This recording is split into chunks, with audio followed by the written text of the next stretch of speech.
Պարոն Ալեքսանյանը մի քանի րոպե առաջ մոտավոր այն միտքը հնչեցրեց, որ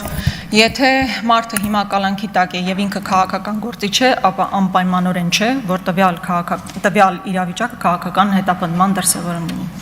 Պարոն Ալեքսանյան, օրինակ ձեզ համար ոչ այնքան խորթ մի կուսակցության ղեկավար այս բանը գտնվում է կալանքի տակ։ Խոսքս Գագիկ Ծառուկյանի մասին է։ Օրինակ, երբ 18 թվականին Գագիկ Ծառուկյանը առաջադրում էր Նիկոլ Փաշինյանի վարչապետի պաշտոնում,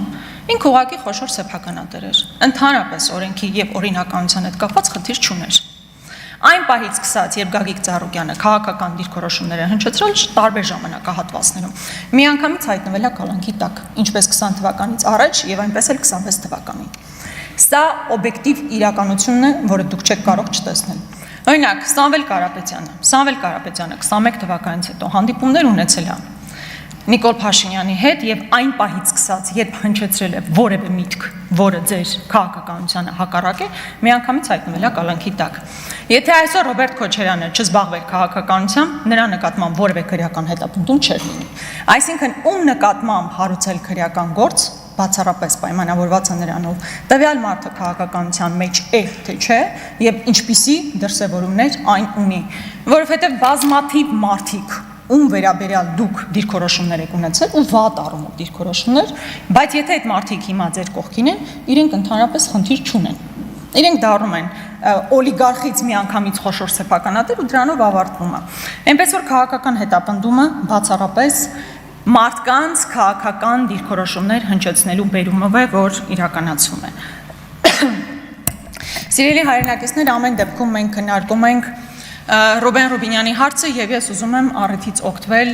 եւ իմ գործընկեր Մեսրոպ Մանուկյանի հնչեցրած հարցադրումները շարունակել, մասնավորապես Ռուբեն Ռուբինյանի եղբոր հանգամանքով պայմանավորված։ Կարծես է դուք դրան չեք էլ անդրադարձել, համենայն դեպս մինչեւ հիմա առիթ չեք ունեցել։ Սիրելի հայրենակիցներ, Ռուբեն Ռուբինյանի եղբայրը, ում ես բնականաբար չեմ ճանաչում, հավանաբար լավ էլ մասնագետ է, նշանակվել է Ամիո բանկի վարչության նախագահի առաջին տեղակալ բիզնես զարգացման գլխավոր տնօրեն։ Առաջին հայացքից ինչ մի խնդիր կա։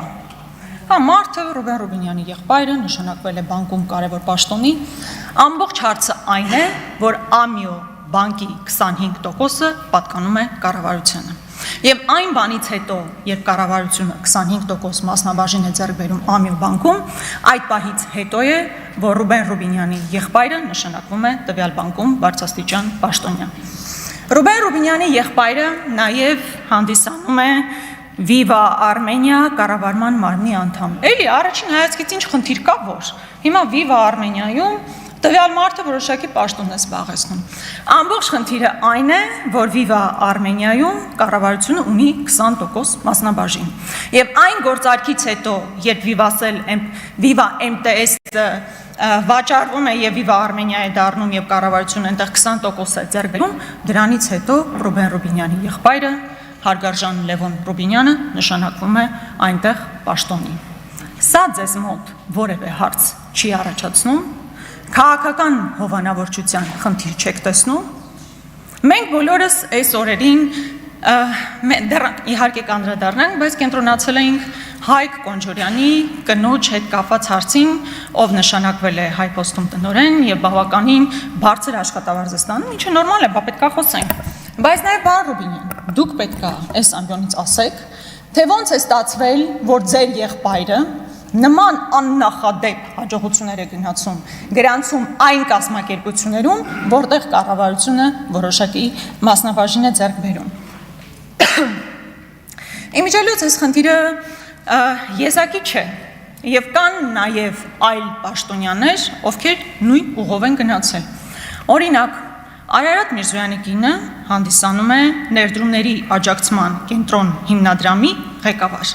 Որպեսզի մոտավոր պատկերացնեք սա ինչ է, դա Անիվ հիմնադրամի քույր կազմակերպությունն է։ Հիշում ենք բոլորս Անիվ հիմնադրամով մոտ 25 միլիարդ վատնված գումարները։ Հիմա վատնեցին, Ավինյանը հանգիստ իր համար հիմա էլ մուլտի վելնեսն է խլում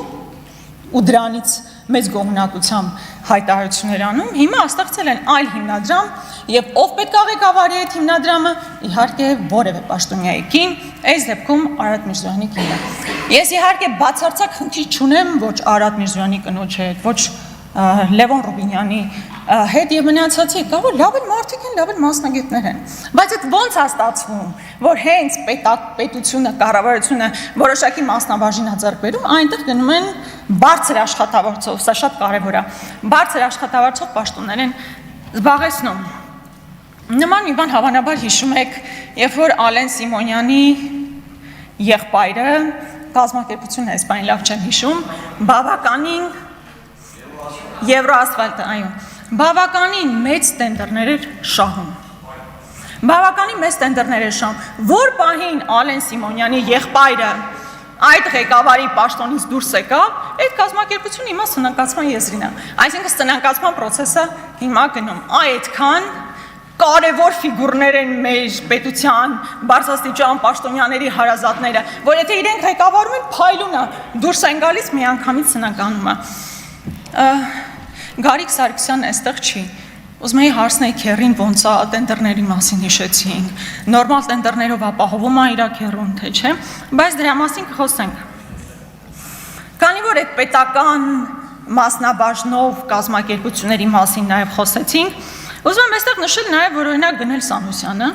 նշանակվել է Լիդիանում ներկայացուցիչ, ուզում եմ հիշեցրել, որ կառավարությունը եւս մասնաբաժին ունի Լիդիանում, եւ Գնել Սանոսյանը օրինակ 7 միլիոն դրամ աշխատավարձ է ստանում, էլի լավ անում, բայց մեր հանրությունն այդպես էլ չիմացավ։ Օրինակ Գնել Սանոսյանին ինչու են հեռացրել աշխատանքից։ Սիրելի հայրենակիցներ, դուք գիտեք ինչու են հեռացրել աշխատանքից։ Մարդը նախարար է եղել։ Եթե նախարար է եղել, իրան հանել են, ուրեմն մի բանը լավ չի արել, ո՞նց են տարել ավելի լավ տենց պատասխանատու գործի նշանակել, ո՞նց են դա արել։ Ընդ որում ես ուզում եմ հիշեցնել, չէ, այդպես մի տարուբերեք ձեր գլուխը։ Ես ուզում եմ ձեզ հիշեցնել, որ Գնել Սանոսյանի հեռացումից առաջ հեռացվել է նախարարության ճանապարհային դեպարտամենտի ղեկավարը, իսկ նրա հոր նկատմամբ քրեական հետապնդում է հարուցվել։ Դրանից հետո Գնել Սանոսյանը դուրս է գալիս աշխատանքից եւ գնում է 7 միլիոն դրամ աշխատավարձով բավականին պատասխանատու աշխատանքի։ Նույնը նաև Ռոմանոս Պետրոսյանը, պարոն Կարապետյան, ձեր հաշվին 5 միլիոն աշխատավարձ է ստանում։ Ամբողջ հեծը բոլորը ԿՊ-ականներ են, լավ դզված են ձեր հաշվին։ Մի տեսակ ռուսեն ասեց աբիդն է, չէ՞, որ մարդիկ ձեր հաշվին այդքան հարստանում են։ Բայց այս շարքը բնականաբար, ինչպես գիտեք, ես հաճախ եմ խոսում, դեռևս առիթներ կունենանք խոսելու, բայց ես կոնկրետ ձեզանից ակնկալում եմ, որ կգաք եւ ձեր եղբոր հետ կապված բարձրաբանումները կներկայացնենք։ Պարոն Ռուբինյան, երբ խոսում եք նրա մասին, որ եկեք այդ давайте жить дружно տրամաբանության մեջ ինչ որ բան եք ասում։ Հիմա այնտեղ պետք է նստած լիներ Արտուր Սարգսյանը։ Արտուր Սարգսյանը քաղաքական պատանդ է։ Ձեր իշխանությունը պատանդարության տակ է պահում մեր գործընկերոջը, այսինքն ձեզ ինչ ա թվում, որ դուք կարող եք մեզ նայելու ասել եկեք հանգիստ իրար հետ աշխատենք, այն ժամանակահատվածում, երբ մեր գործընկերը այստեղ նստած չի, ընդհանրապես ո՞նց են ձեր պատկերացումները այդ հարցում։ Եթե դուք իսկապես կարծում եք, որ ազգային ժողովը որպես ինստիտուտ պետք է կայանա, ապա դուք պետք է միջնորդեիք, որ այսօր ազգային ժողովի պատգամավոր Արտուր Սարգսյանն այստեղ գտնվեր։ Եվ ամփոփելով հուսով եմ շատ չեք տխրի, որ ես ձեզ կողմ չքվեարկեմ, ինչպես կողմ չի քվեարկելու ամբողջ Հայաստան դաշինքը։ Հայաստան դաշինքի անունից ուզում եմ հայտարարել, որ մենք չենք մասնակցելու փակ քվեարկությանը։